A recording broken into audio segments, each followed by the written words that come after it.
Looking back at 2024, businesses across nearly every sector continue to face major disruptions from cybercrime. From finance and healthcare to governmental agencies and critical infrastructure, the digital background expanded like never before. Cybercriminals work tirelessly, constantly refining their attacks, making them more sophisticated and dangerous, and putting both businesses and consumers at even greater risk. One industry in particular drew the attention of these hackers last year, worth over $3 trillion globally. It quickly became a prime target for cybersecurity attacks. The question, could hackers infiltrate such a massive growing sector? Well, in this episode, we're going to uncover how it all unfolded. Welcome back to One Step Beyond Cyber. Now, after 2 incredible seasons packed with incredible stories, expert insights, and deep dives into the world of cybersecurity, technology, and innovation, I couldn't be more excited to kick off season 3. And this time, I'm joined by our very own Kevin McAdam as we take things into the next level. Now, we're diving into the cybersecurity challenges facing auto dealerships. All right, Kevin, so let's go ahead and dive into this. Love to. Let's just dive into this thing, yeah, right? Let's do it. So when it comes to auto dealerships, and I know you've been dealing with cybersecurity for years now, what's the scope that an auto dealer has to deal with? And while we're on that topic, if you could tell us a little bit about how that compares to maybe some of the other industries that you work with. Yeah, sure. At its core, an auto dealer is a small, medium-sized business, just like any other in There's some big ones, though. There are some very big ones. That small, medium runs pretty big. That medium runs yeah. pretty, okay. What I've really found so cool about the auto business in general is that you're right. There are some very large businesses. Multi-billion dollars in annual revenue. But what you find really consistently across the auto dealers is they're still family businesses. Many times you've got multi-generations that are running the business. Yeah, you were at a conference in Texas recently, right? Uh-huh. Where you worked with the up-and-coming generation. Maybe you can tell us. Yeah. Not now, but yeah. Yeah, absolutely. We'd love to talk about that. But they are still businesses with data to protect. Mm-hmm. And one of the reasons that auto dealers are under such attack is because, unfortunately, they've made themselves easy targets. And that's a little harsh to say, but if you think about a successful area of town where there's nice high-end businesses or auto dealers where there's a lot of cars, they'll put gates and they'll put, depending upon where they are, bars on their windows because it deters criminals. And what's happened, unfortunately, is that they've really kind of not addressed cybersecurity much because they haven't had to. And most of the attacks have gone on big businesses like banks and healthcare and hospitals and stuff like that. But those guys are tough now. And so the criminals are lazy.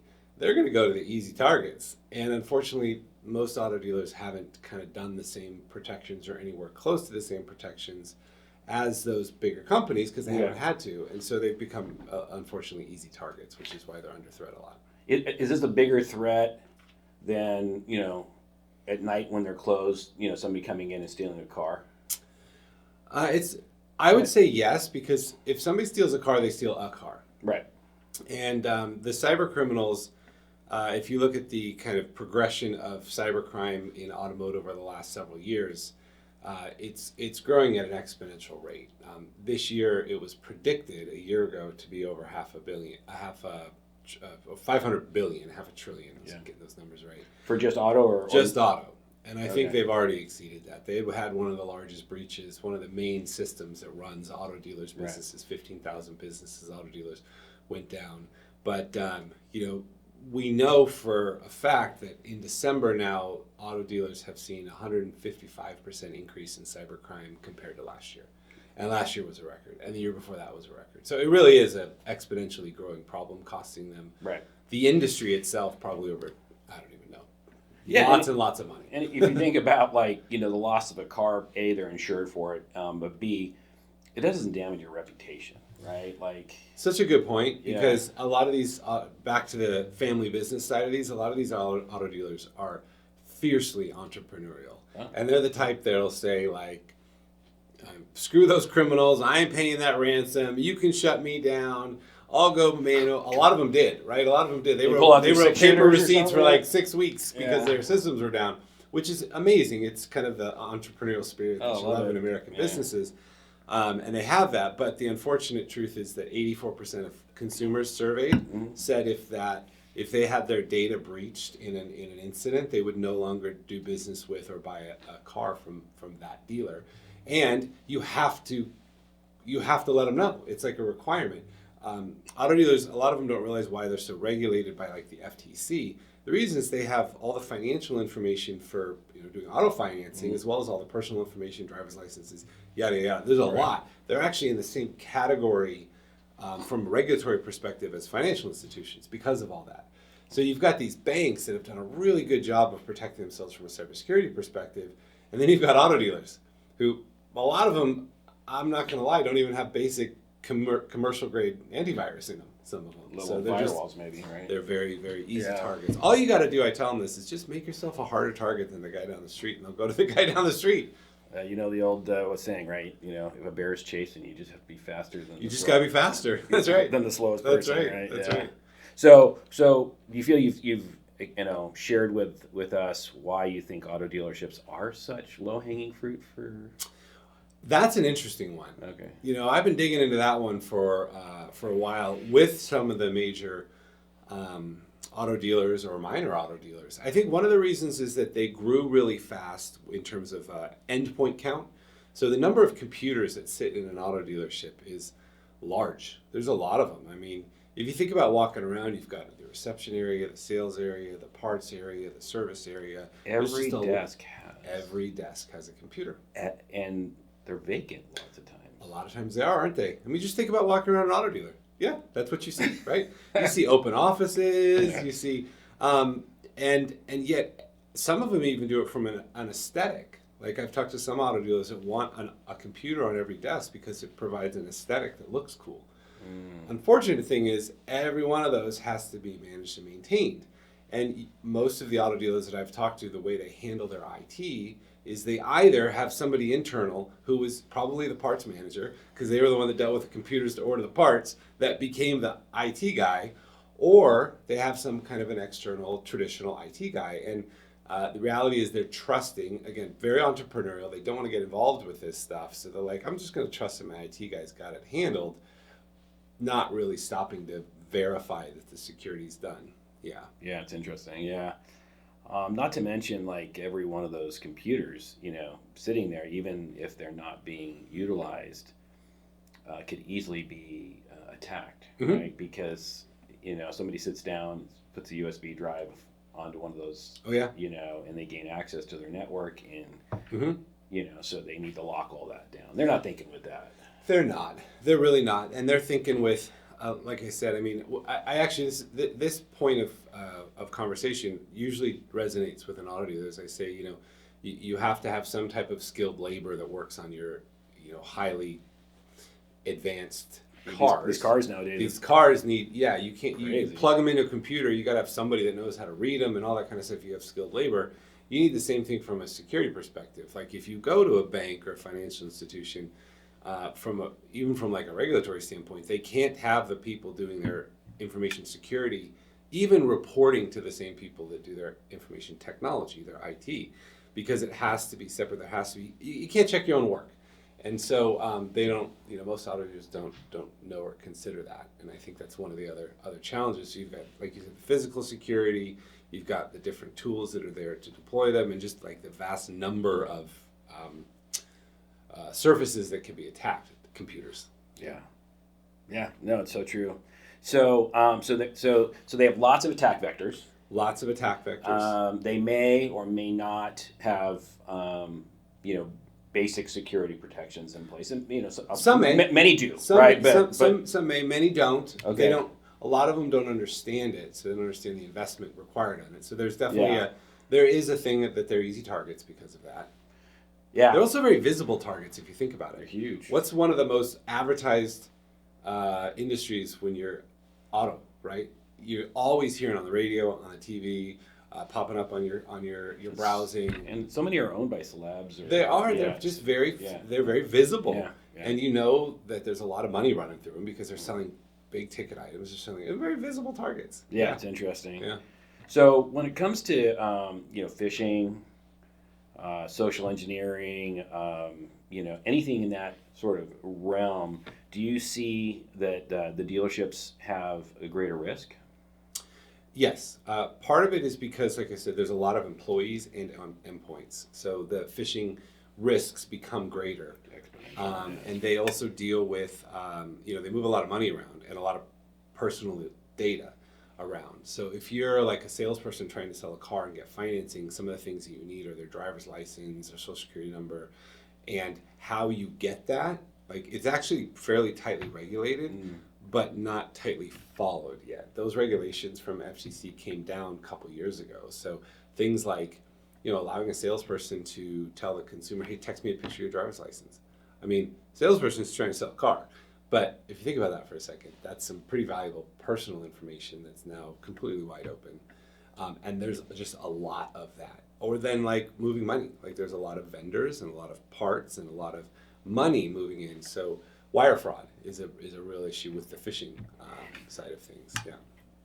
Yeah, this is such an interesting topic because, and I'm going to, just ask you maybe a little bit of a segue question. Sure. See where it goes. But grab some coffee. When I work with people in general, like I do speak engagements and I'll talk to all kinds of people, and some people just like, I work with the education system and these school owners and stuff, they just like, it just seems so futile. It's like, how am I going to ever compete against what these guys are doing? Yeah. And I'm just curious. Do you I shouldn't laugh. It's terrible. No. Yeah. I mean, do you have any empathy for that? Of course. And how do you? Of course. I think that the first step is just realizing that the way auto dealers have approached this problem in the past is not going to work going forward. They have to address it differently.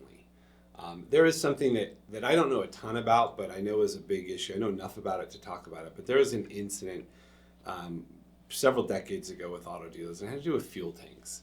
And they had fuel tanks in the ground and things like that. And it was like a bubbling issue. It's like, no, we got to confront this. We got to do something about it. And everyone's like, nah, I don't really understand it. And it took a few years, and eventually it was like this massive issue because it was like there was no easy fix to it. They had to like dig these things up and everything. Yeah, and eventually they just had to change their approach to that problem. And I think this is one of those things that auto dealers are just going to have to change their approach to the problem. Like when I talk to them, we talk about, okay, you've got two good tools here. You've got email security, that's great. You've got a firewall, that's good. You do a little bit of training, that's good. But it's not enough. You need, we have 7 things on top of each other, the secret 7, we call them, of different security tools that all work together hand in hand. But then you've got other things like you've got your insurance company. I mean, you know how important this is. You've got to have it tight with your insurance company so that if something does happen, you really are protected. But then the insurance company is going to require all those same things that I just said anyway. Right. They're going to want you to do it anyway. So it does just take a different approach to the problem. Exactly.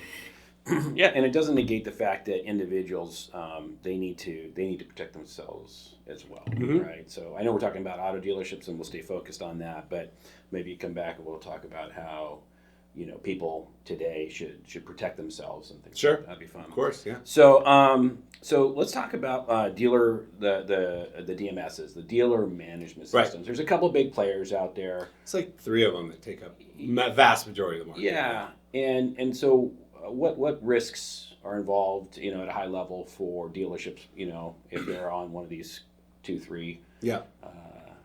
So that's it. It's an interesting topic, and the most obvious one is that this is the system that controls their entire business. So we saw that earlier this year. One of the top 3 got taken down by ransomware, tried to come up after a few days, had to go back down, and they were down for weeks. And this was during the July 4th period, and something like 15,000 auto dealers couldn't do payroll, couldn't close their month.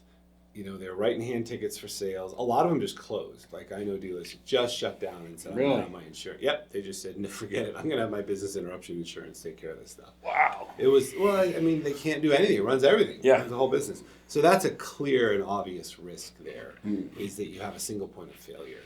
But then you start thinking about the cascading risk that comes with that. And I think we're going to find out what that is, because majority of the dealers, from what I understand, were connected to that system through an always-on VPN. So that means that there's like an open tunnel between that software and the cloud. Everybody thinks that they move their software to the cloud, they're protected. Here's a great example of that. What do you mean, they're not? Yeah, exactly. And so, were the criminals able to move downstream? And we don't really know. But I think the other thing about that is that idea of a single point of failure is also important from a security perspective for the dealer, because I've seen a lot of dealerships that will say, oh, well, they're already doing my DMS, so I'm going to have them do my help desk. I'm going to have them do my firewalls. I'm going to have them do this. It's least resistance. It's easy. It's easy, yeah. But then you've given up, control that you don't necessarily. It's not necessarily in the best interest of the business. So right. There should having be people on your team mm-hmm. that are, I don't want to say loyal to, but beholden to you as a business owner, that are your talent, that are managing your security. I just think it's a sounder approach to it. Yeah. All right. Well, cool. So we talked about some email training. You said, briefly you'll walk in, you'll sometimes see that they get some training. Sure. Should a dealer have a different viewpoint when it comes to how their employees participate in protecting them? Yeah, they should. It's one of the points of the regulations as well, to have good security training. FTC or FTC? Okay. Yeah, the FTC stuff. You gotta have good employee security training, I think if you think about it from this perspective, what dealers have done, in my experience, and other businesses probably too, what they probably have done well is they've protected the outside of the business, meaning the firewalls. Like they probably have a good firewall, and maybe somebody else is managing that and keeping it updated. So they've got the perimeter pretty well protected. Mm. But it's the internal where the vulnerabilities really lie, and that ties into the employees. How well are the employees managing their passwords? I mean, you know how important passwords are. Yeah. Almost one for one, when we do these vulnerability tests, we see easily cracked passwords, reused passwords, and many times passwords on the dark web available for sale. And I'm not talking a few; I'm talking hundreds for a single dealership. So, what the employees do with their security and what they do inside the wall is just as important as what's going on outside the wall. And that's where email security, password management, making sure the dark web is there, making sure that email training is not once a year, but it's actually an ongoing thing that becomes a part of people's culture. All that stuff is really important. Yep. Yeah, I can't emphasize it enough. What we do internally is what you're saying. So having ongoing simulated phishing, yep. So it keeps people on their toes, right? Absolutely. That's kind of examples of what you're talking about. Absolutely, because it's always in our least, when we're least expecting it. Like I was working with a staff member recently, just here even, and we were trying to get through something, and I was trying to get her an email to fix a document or something like that, and it just so happened that one of those simulated phishes came at the same time, so she didn't really look at it. She clicked on it. She's like, oh, God, I gotta go through training. You always got to be vigilant, right? And that's, by the way, exactly when it happens. That's exactly when it happens. When you're multitasking a little bit beyond just a little your bit. Yep. normal amount. So, I know when you go into dealerships, a lot of times they'll have a team or a person, like you said. Sometimes they're maybe the parts manager or something like that. Yeah, often. Yeah, but often we'll have somebody. Yeah, somebody or some team or some external team or a combination thereof. Yeah, so that's where I want to go. So, is there sort of a recommended or I don't want to say ideal, but something that fits right, that you see works, mm-hmm. Where who internally is responsible for what, mm-hmm. and who on the external side, is it better for them to maybe have handled by a third party? Great topic. And yes, there seems to be a really kind of emerging best practice in this area.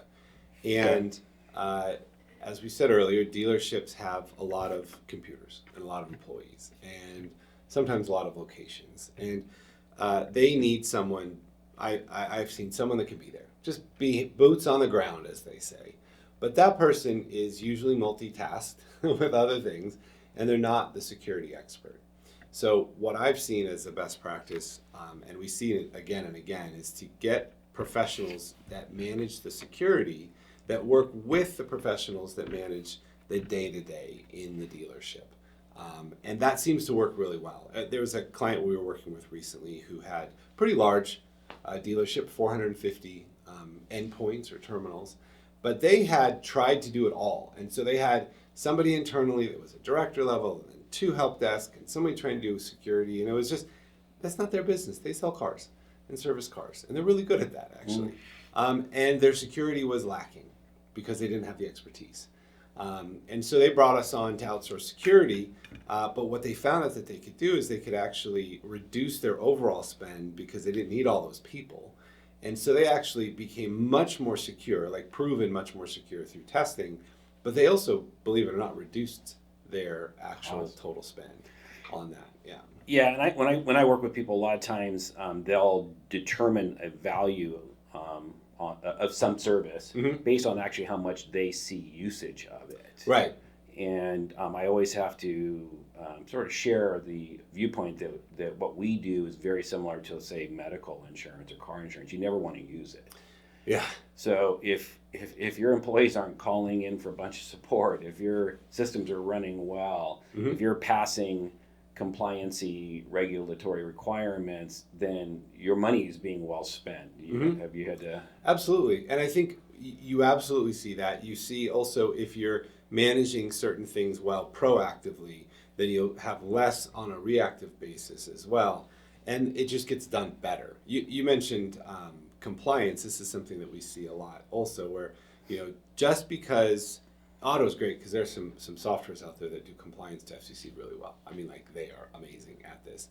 But you still have to have somebody who's following up on what the software tells you need to do. And I see it all the time where people are not necessarily doing that. But if you have a security professional in there that knows the things to look at, then that's just going to happen as a matter of course. Exactly. And compliance is no fun, right? We recently, not recently, no, we've had a client for quite a while on the East Coast. And when she signed up with us, she was like, "Oh, just like help me get through FTC, like help me, that was the focus, right?" Yeah. And I understand why. But when she found out, do you remember who I'm talking about? Okay, absolutely, yeah. So when she found out, that FTC was this much of what we do, and we, and that's not enough anyway, right? It's not. No. Yeah. So, well, the FTC, if you think about it.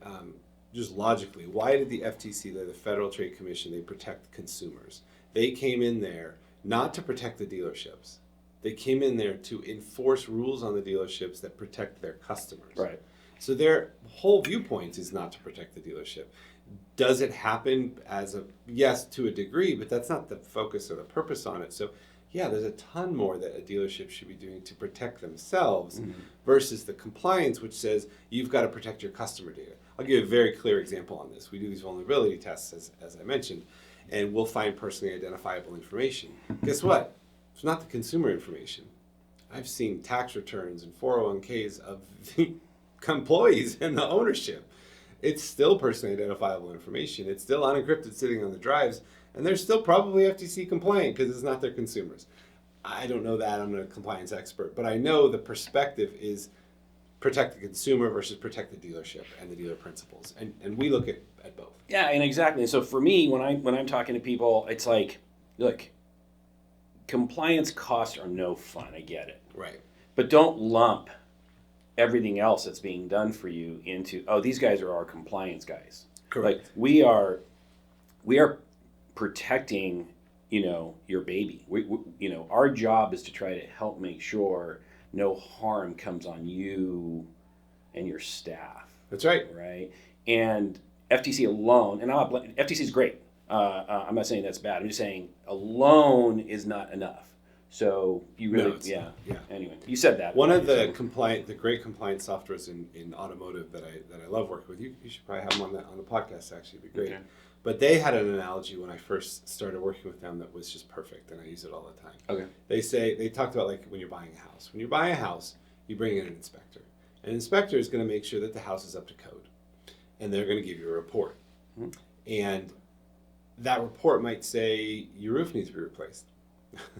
That's what the compliance people do. Is they come in and they look at the business against a standard of compliance, FTC, and they say you're in or out of compliance. Right. And you may even be in as long as you do these 25 things, but you still got to do the 25 things. And this is where the dealers often get it messed up, and they think, oh, well, I'm just going to have the inspector do the work. Well, no, the inspector's not good. They're not a roofer. They're not a plumber. They're just going to tell you what needs to be fixed. You still got to go get the roofer and the plumber.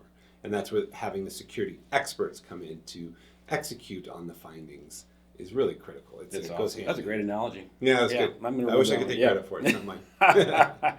So, when it comes to legal and regulatory compliance, if a dealer doesn't take this, seriously and go through the steps needed to comply, as well as, even if they are compliant and they do get breached because they didn't take the extra steps, it's still negative PR. But breach is a breach. Yeah. What have you seen out there when it comes to what sort of litigation or what kind of slap on the hands can occur?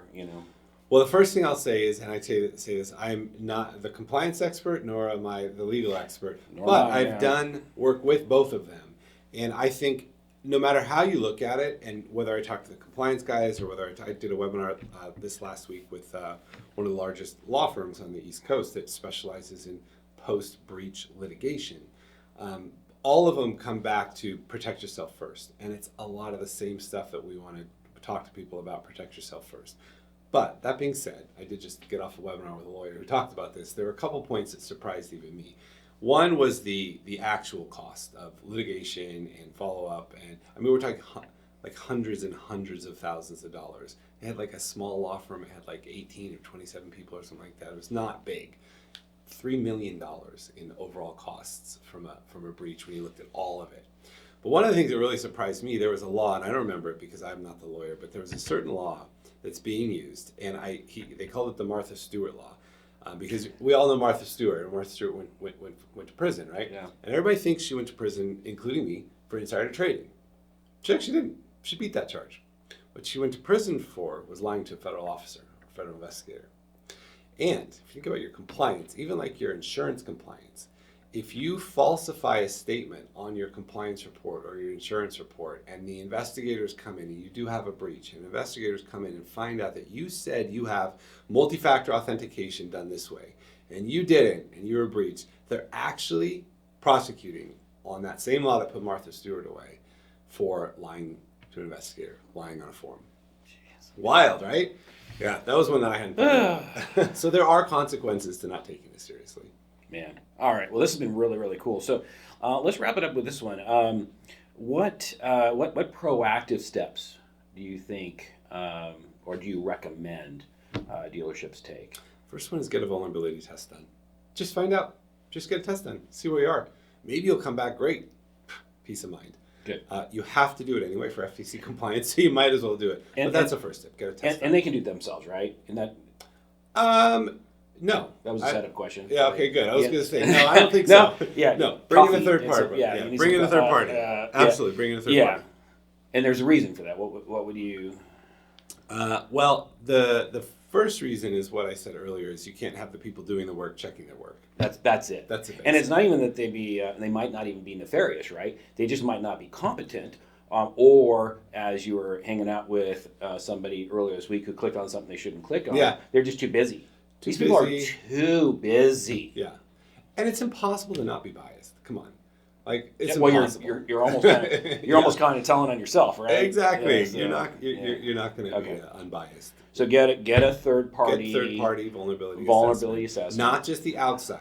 People think penetration test. That's can we penetrate the outside? Like I said earlier, the outside they're doing okay. It's the inside that you really got to look at. So get a vulnerability assessment, which looks at the external as well as the internal risks that the business has. Awesome. Yep. That's what I think. And I know that we internally, we've created sort of a 27-point inspection. Of course, just for the auto business, 27-point inspection, absolutely. Yeah. Yeah, you start by the security assessment. You look internal and external. Right. And then from there, if you really want to dig into it, that's like 1/4 of the 27 points, but there's a lot of stuff to look at. There's infrastructure, there's managed services, there's security, there's compliance. Right. Get an idea of where you are, what's your baseline, what's your plan. These are just very common sense, but also very standard approaches to security and IT management. Yeah, great stuff, man. Cool. Appreciate it. Thanks for coming by this Absolutely. morning, and we'll do it again sometime. Absolutely. And that wraps up today's episode of One Step Beyond Cyber. If you found today's discussion valuable, make sure to subscribe so you don't miss the rest of Season 3.